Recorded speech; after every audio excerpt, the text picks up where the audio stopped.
I drop my overnight bag on Grandpa Arthur's doorstep, my hands shaking so badly I can barely press the doorbell. The folder of medical information I'd hastily compiled spills onto the concrete, insurance cards, and medication lists scattering in the autumn breeze. My lungs burn from running up the steps after abandoning my rental car in the driveway. Mom's voice still echoes in my head. "Willow, it's Dad. We think he's had a stroke. You need to get here now."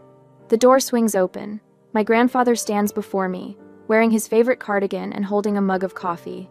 His silver eyebrows rise in surprise. "Willow? What are you doing here?" My knees nearly buckle.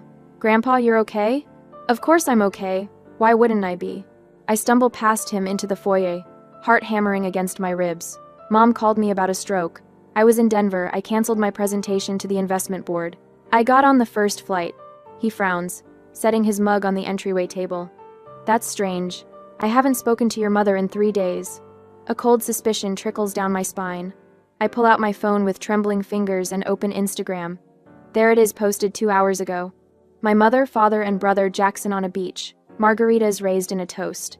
The location tag reads, Cabo San Lucas. I turn the screen toward Grandpa. His confused expression shifts to understanding as he studies the image. "They told me you were too busy to join them," he says quietly. "That you had important meetings all week." The betrayal punches me in the stomach. They lied to both of us.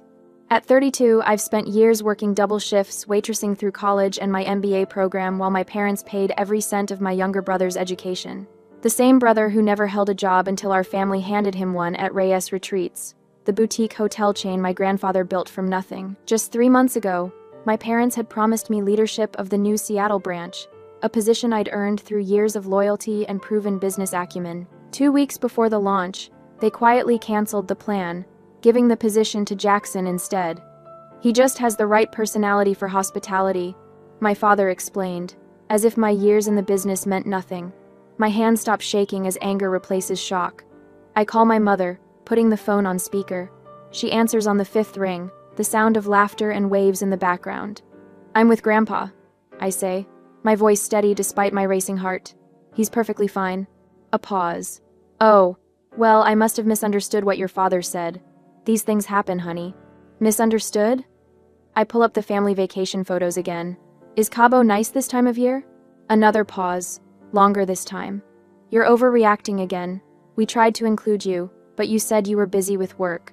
"That's interesting, since I never received an invitation." I look at Grandpa, whose jaw has tightened. "And you told Grandpa I was too busy to visit him." "Willow, really, these misunderstandings wouldn't happen if you stayed more connected with the family instead of always focusing on work." Grandpa gestures for the phone. I hand it to him. "Elena," he says, his voice surprisingly firm for a man they tried to convince me was at death's door. "This wasn't a misunderstanding. It was a lie." He hangs up and hands the phone back to me. "They've been doing this for years, Willow, keeping us apart." I follow him into his study, where sunlight streams through tall windows. "What do you mean?" "They've been cutting me out of decisions despite the fact that I founded the company." He lowers himself into his leather chair. "Just like they've been cutting you out in favor of Jackson." My stomach tightens. "But you're still the majority shareholder. And, on paper." He opens a drawer and pulls out a folder. "But they've been making moves behind my back. And yours. And yours." The realization crashes over me like a wave. Every time I stayed late at the office, every business trip I took, every sacrifice I made to earn their respect, none of it mattered. They never intended to see me as their equal. I sink into the chair across from my grandfather, my only ally in a family that has never truly wanted me to succeed. "What are we going to do?" I ask. A small smile crosses his face. "Fight back." I follow Grandpa Arthur into his study, still trying to process the Cabo photos. The room smells of leather-bound books, and the faint trace of his aftershave. He walks to the far wall, his movements deliberate as he slides back a panel revealing a hidden wall safe. "I've been gathering evidence for months," he says, spinning the dial with practiced precision. "Never thought I'd need to use it against my own son." The safe swings open. He withdraws a thick manila folder stamped confidential in red block letters. These are copies of transactions, trust documents, and internal memos that Elena and Dean didn't think I had access to. His voice wavers slightly as he places the folder on his mahogany desk. "You better sit down for this, Willow." My stomach tightens as I flip open the folder. Bank statements. Trust withdrawal forms. Board meeting minutes. My vision blurs as I process what I'm seeing. This can't be right, I whisper, tracing a finger down a column of numbers. $2.1 million. My trust fund. Systematically drained. Arthur confirms, his jaw clenched. To fund Jackson's lifestyle. The Aspen condo. The yacht membership. The consulting fees that never produced any actual work. My legs give out and I sink into the leather chair. The room spins as I stare at a document detailing a $190,000 payment to a law firm specializing in traffic violations. Jackson's drunk driving accident last year. Arthur explains. The one that never happened. A pedestrian was injured. Your parents used your money to make it disappear. I push aside the nausea rising in my throat as I uncover a draft agreement to transfer ownership of Reyes Retreats entirely to Jackson upon Arthur's death. An additional $2.1 million inheritance they plan to steal from me. I need to call Diana, I say, pulling out my phone with trembling fingers. Arthur nods. Your cousin might be the only attorney we can trust right now. Diana picks up on the third ring. I put her on speaker and spread the documents across the desk where she can see them through the video call. Arthur stands beside me, his hand steady on my shoulder. These statements show systematic fraud. Diana says, her attorney voice clear and confident through the speaker. Look at the dates, they align perfectly with the board meetings where you were conveniently sent to inspect other properties. She points to a document partially visible on screen. That transfer to the Cayman account? That's not just family favoritism, Willow. It's fraud and misuse of fiduciary responsibility. Arthur pushes another folder toward the camera. What about these? Diana's sharp intake of breath is audible. These are papers for a competency hearing. They were trying to have you declared mentally incompetent, Arthur. Grandpa's face drains of color.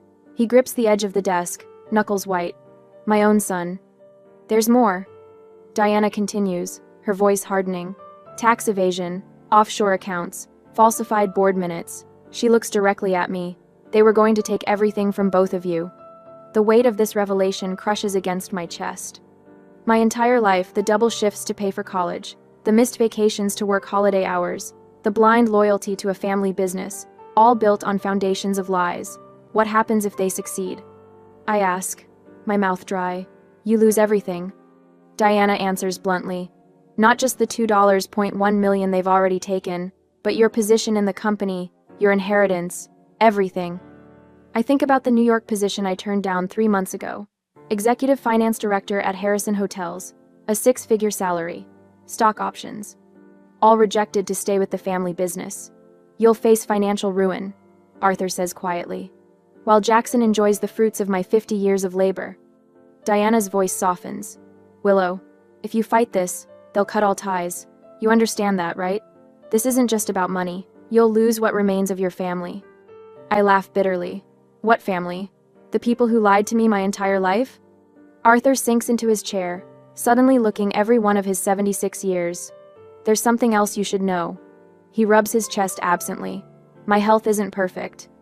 Early-stage heart issues. Nothing immediately life-threatening, but you need someone you can trust. I finish for him. He nods, pulling a folder from his desk drawer. These papers name you as my healthcare proxy and financial power of attorney. If you're willing. My hand doesn't shake as I take the pen he offers.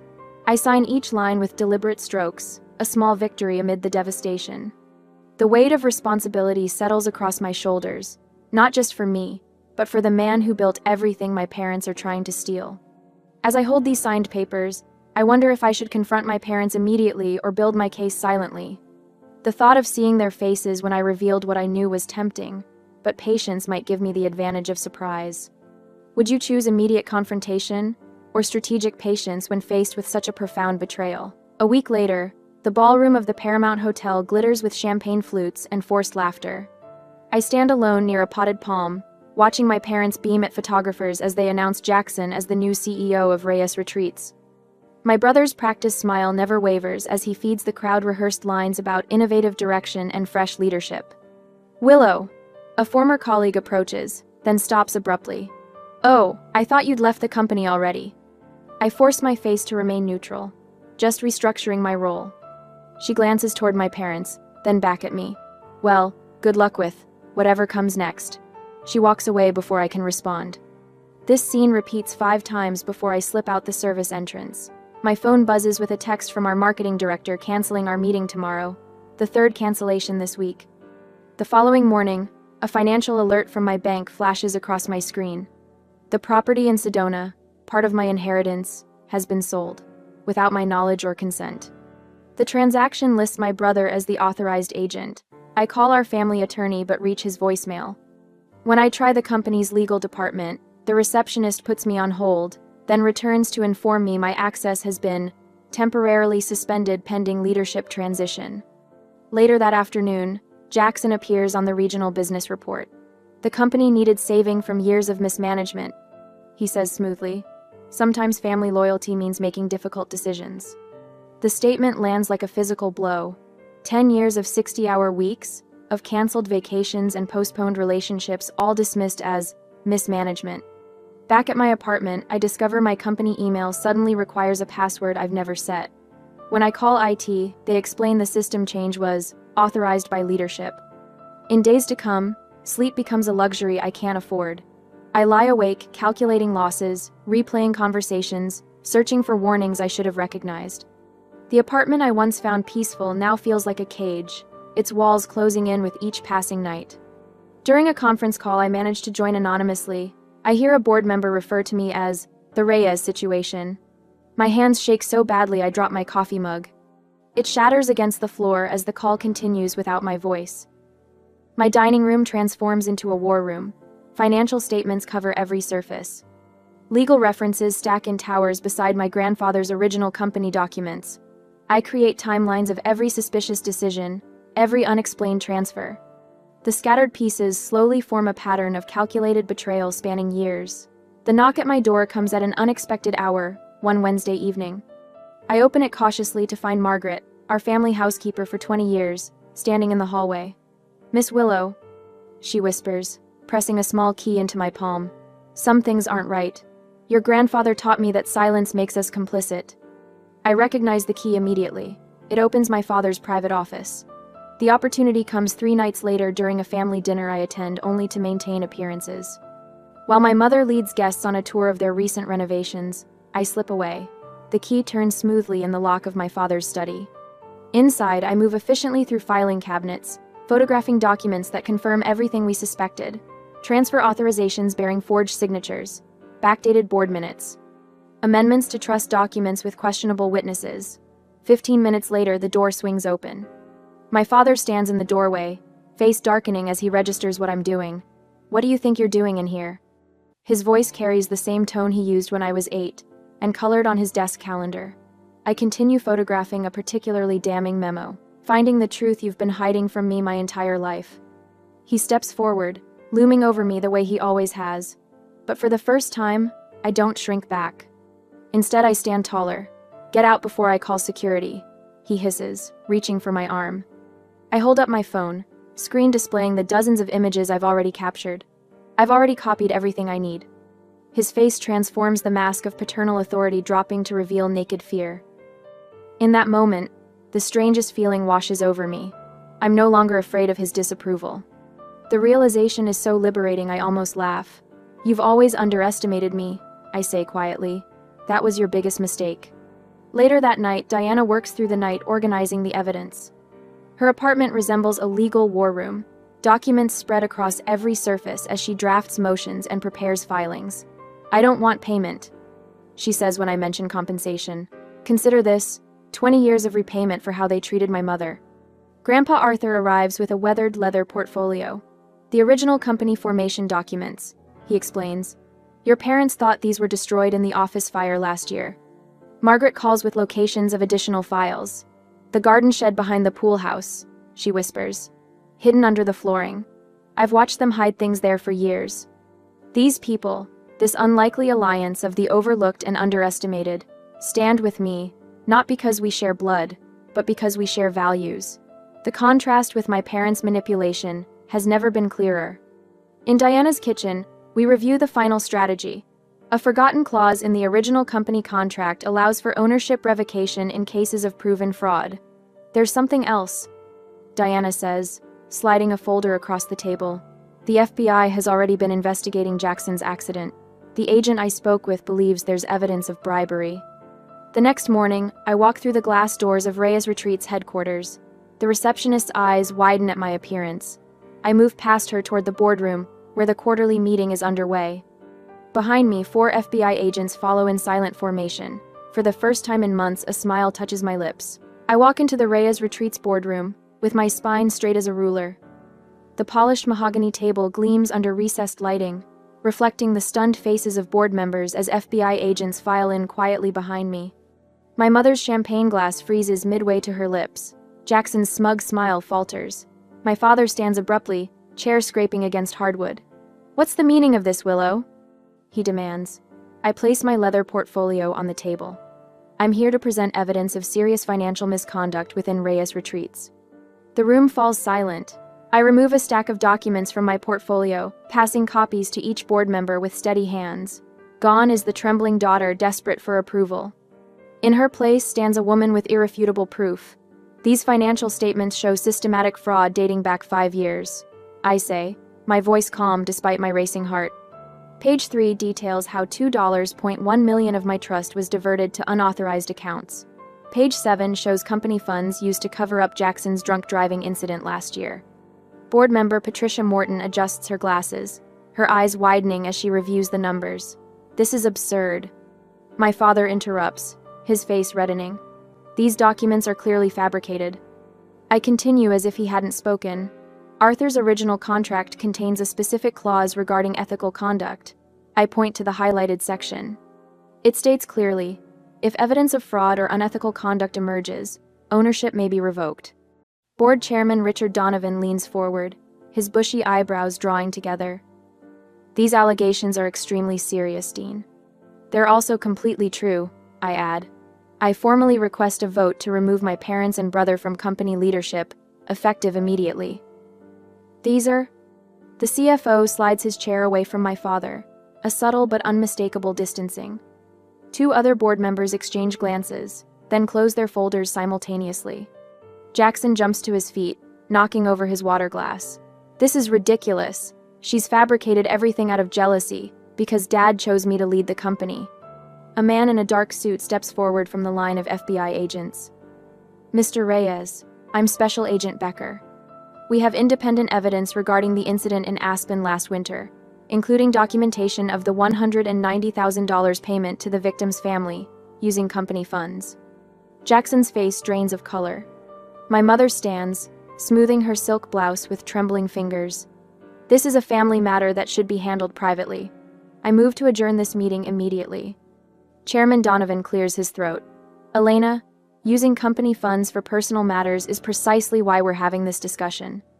Board member Martin Wright, who has golfed with my father for 20 years, turns to him with newfound suspicion.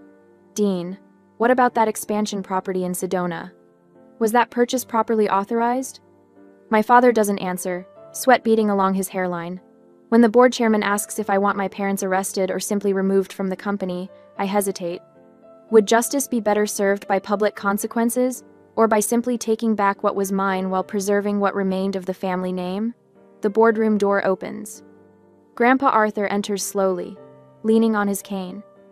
His silver hair catches the light, and despite his frail appearance, his presence fills the room. Conversations cease instantly. I founded this company 50 years ago, he says, his voice stronger than his body suggests. I built it on integrity, not deceit.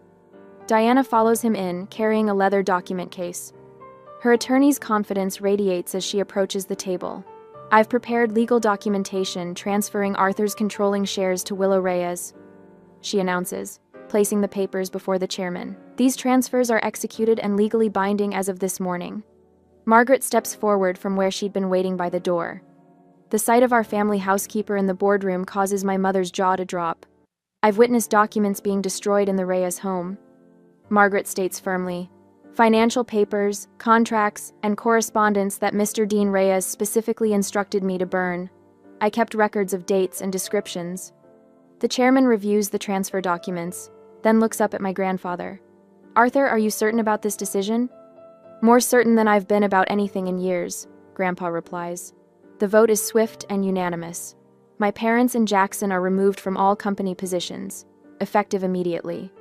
I stand at the head of the table, the position my father occupied just minutes ago. The weight of the moment settles on my shoulders, not as a burden but as a mantle I was born to wear. Across the room, Jackson's confident smile completely dissolves as comprehension dawns. His eyes dart between the FBI agents and the board members, searching for an ally and finding none. My mother's carefully applied makeup runs as tears stream down her face. "This will destroy the company," she whispers. But the board members who have seen the evidence remain unmoved by her performance. My father pushes back his chair and stands. "This meeting is over. We'll be contesting these ridiculous allegations." He turns toward the door, but finds 2 FBI agents blocking his path. "Dean Reyes, we have some questions regarding tax evasion and misappropriation of funds," Agent Becker says. I gather my documents and address the room. "I'm calling an emergency company-wide meeting for tomorrow morning at 9. Every employee deserves to know what's happening and that their jobs are secure." I meet my father's gaze directly.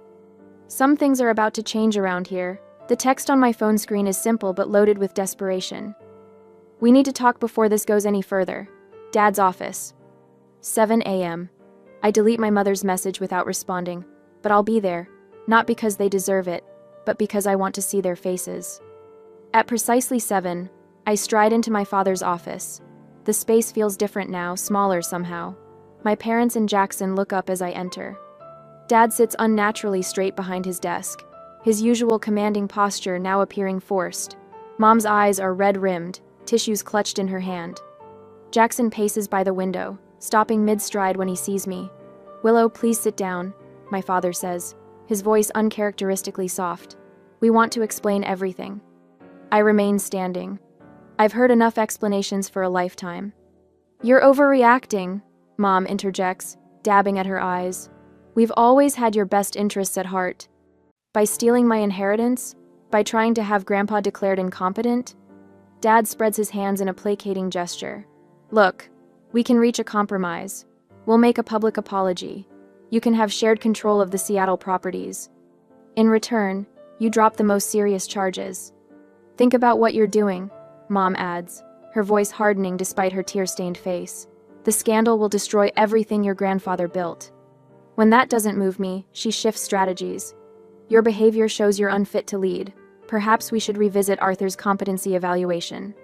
He clearly wasn't thinking clearly when he transferred those shares. The old Willow would have flinched at this threat. "Today?" I smile. "I've already met with the major investors," I say, pulling a folder from my briefcase. "They're fully aware of the situation and support my leadership." I lay out statements from hotel staff across the table. These are testimonials about improved working conditions since I took operational control last week. Turns out people work harder when they're not terrified of being fired for speaking up. My father reaches for the papers, but I pull them back. I'm not here to negotiate. I'm here to inform. I stand taller, no longer diminished by their presence.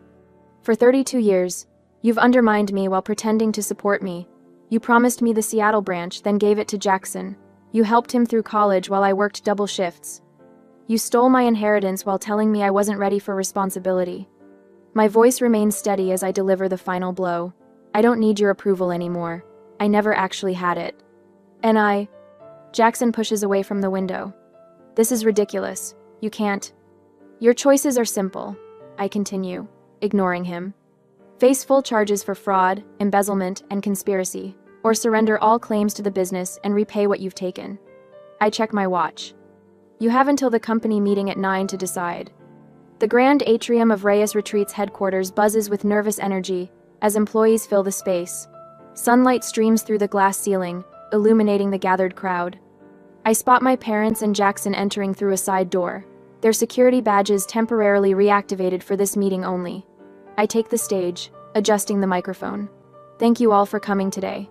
I'm Willow Reyes, and as of yesterday, I've assumed control of Reyes Retreats following evidence of serious financial improprieties by previous management." A murmur ripples through the crowd. I catch my father's scowl from the corner of my eye. "My first action as CEO is to announce a complete restructuring of our company." I pause, meeting the eyes of longtime employees who'd previously looked through me. Effective immediately, we're introducing profit sharing for all employees who have been with us for more than 1 year. The ripple becomes a wave of surprised whispers. Additionally, I'd like to recognize someone whose loyalty and integrity have been instrumental in preserving what's best about this company. I gesture toward the back of the room. Margaret Franklin, would you please join me?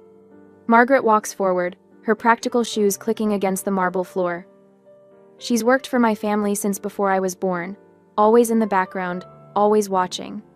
Margaret is being promoted to executive housekeeper with oversight of all Reyes Retreat properties. Her first task will be to implement a living wage for all housekeeping staff. Applause erupts as I shake Margaret's hand. My mother's face contorts with shock. Margaret was just the help in her eyes. I'm also establishing the Arthur Vernon Scholarship Fund for the children of our employees. Education changed my life, and it should be accessible to everyone in our Reyes family, our real family. As I speak, maintenance workers wheel a cart toward the lobby wall where my parents' portraits have hung for 15 years. They carefully remove the formal oil paintings, replacing them with a photograph of Grandpa Arthur and me at last year's Christmas party, both of us laughing at some forgotten joke. When the meeting ends, employees who once hurried past me in hallways now approach with congratulations and ideas for improvements. My parents and Jackson stand frozen near the exit, their badges already deactivated, effectively locked out of the empire they thought they controlled. Later that afternoon, whispers spread through the office about the settlement my parents signed. The rumors suggest they'll face substantial financial penalties, with the possibility of jail time still looming if they violate the terms. Later that afternoon, I'm reviewing proposals for the Seattle property when my assistant knocks. Your brother is here. He insists on seeing you. I nod, curious despite myself. When Jackson enters my office, he's alone, no parents backing him, no swagger in his step. For the first time since we were children, he looks directly at me, instead of through me. I didn't know, he says quietly, his voice unfamiliar without its usual arrogance. About all of it, I swear. I set down my pen and wait, wondering what happens next to a family shattered by its own lies. A year later, I adjust the presentation slides on my tablet, double-checking the quarterly profits before the board meeting begins. A year since taking control, and Reyes Retreats' profits have climbed 22%. Not bad for the daughter they never thought would lead. The boardroom door swings open, as executives file in. The same people who once looked through me now greet me by name, their handshakes firm, their eye contact steady. Last month, 3 major hotel publications requested interviews. 6 months ago, these industry leaders barely acknowledged my existence. Let's begin, I announce, my voice carrying easily across the room, without the hesitation that once plagued it. After the meeting, I walk through our flagship property, stopping to chat with Carmen about her son's college applications. The scholarship committee meets next week. Make sure his paperwork is in. Thank you, Miss Reyes. Under your father, I wouldn't have even mentioned my children. I've expanded the Arthur Vernon Scholarship Fund to help 38 employees' children this year. When I greet the housekeeping staff by name, Maria, Thomas, Lena, their surprised smiles remind me how my parents treated them as invisible machinery. Later that evening, the industry's annual gala sparkles with the same crystal chandeliers and champagne fountains as last year. But everything else has changed. I smooth my emerald gown, no more blending into backgrounds with muted blues and grays. This year's Hotelier of the Year has achieved remarkable growth while implementing revolutionary employee benefit programs. The announcer's voice booms. When they call my name, applause thunders through the ballroom. Exactly 1 year ago, in this very room, they announced Jackson as CEO. Now I stand at the same podium, the weight of the Crystal Award solid in my hands. Success isn't about what you own, I say into the microphone, the tremor gone from my voice. It's about the legacy of integrity you build. This award belongs to every employee who trusted me with their livelihoods. I find Grandpa Arthur in the audience, his eyes bright with unshed tears. My grandfather taught me that true leadership is earned through service, not inherited through bloodlines. It's a lesson I carry every day. 2 weeks later, Arthur raises his glass across the table at Diana's lakeside home. Margaret sits beside him, her normally starched posture relaxed in retirement. The candlelight catches the silver in Arthur's hair as we celebrate 1 year since taking control. To the family we choose, rather than the family we're born into. Diana proposes, to integrity restored, Margaret adds, her voice warm with satisfaction. Arthur watches me with pride as I outline plans for our Miami expansion. You've exceeded every expectation, Willow, not just as a businesswoman but as a leader. The autumn sun slants through my office window the following Monday as I review blueprints for our newest concept: boutique hotels built around employee well-being centers. Properties where staff needs receive the same careful attention as guest amenities. My assistant knocks softly. "This came for you by courier." She hands me a cream-colored envelope. Inside, a letter from Jackson. The restaurant venture he started in Seattle's Second Table employs people needing second chances: former inmates, recovering addicts, domestic violence survivors. "I learned from watching you rebuild what our parents tried to destroy," he writes. "Maybe someday we could talk again?" I place the letter beside the photograph I keep on my desk. Grandpa Arthur at 25, standing before his first hotel, holding the business plan written in his careful script. Next to it sits my own vision for Reyes Retreats' future, one built on fairness and respect rather than favoritism and deceit. As I read my brother's letter asking if we might someday speak again, I wonder about the delicate balance between forgiveness and self-protection. Can family bonds be rebuilt after such betrayal? Or is it wiser to cherish what was good, while accepting that some relationships are better left in the past? What would you do?